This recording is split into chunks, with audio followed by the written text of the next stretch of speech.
Hey Slade, good to see you. It's Robin, and glad you checked us out. Hey, oftentimes people ask me, how do I share my faith?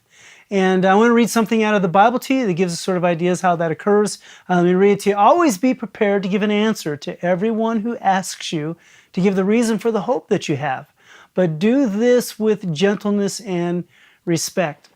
So the first thing is it even okay to share our faith? Is it right to want to talk to people about our relationship with Jesus? And really what that is saying in that part of the Bible is always be prepared. It's okay to want to.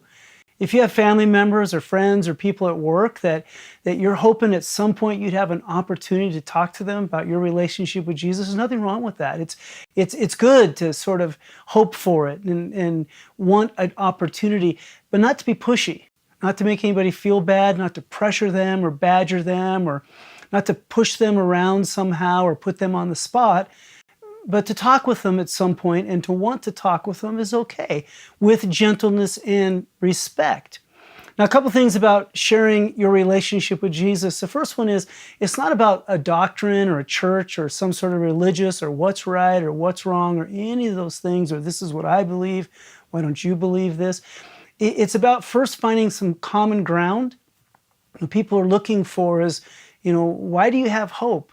If I can live in a way that causes people to wonder, to ask themselves the question after they see me go through all different things in life, and they wonder why I go through it that way, it generates curiosity, it creates an opportunity. They have a question sort of circulating. Why are they like that? And that gives me an opportunity to tell them that the hope that I have is beyond circumstances. It comes from a relationship. And then that's the last thing. When you talk to people about Jesus, it's not like a book report or talking about someone that lived in history sometime. Everything sort of hinges on this idea of a resurrection, and you can have a relationship with him. He's with me. He goes through things with me. And when I talk about Jesus, I talk about him the same way I would my wife or my children or my friends.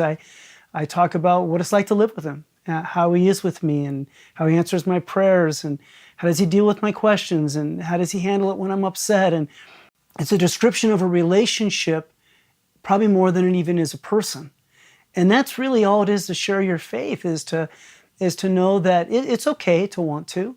And I'm generating some sort of curiosity, and then at some point, I'm just talking to people about what it's like for me to have a relationship with him. And that's all I'm sharing. And then at some point I realize the rest is up to Jesus and them.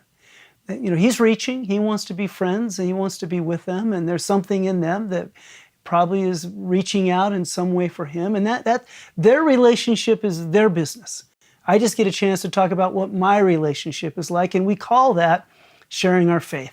So hope it helps. Anywhere you go, everywhere you go, people that there's always opportunities. Look for them to share your faith. God bless, and see you soon.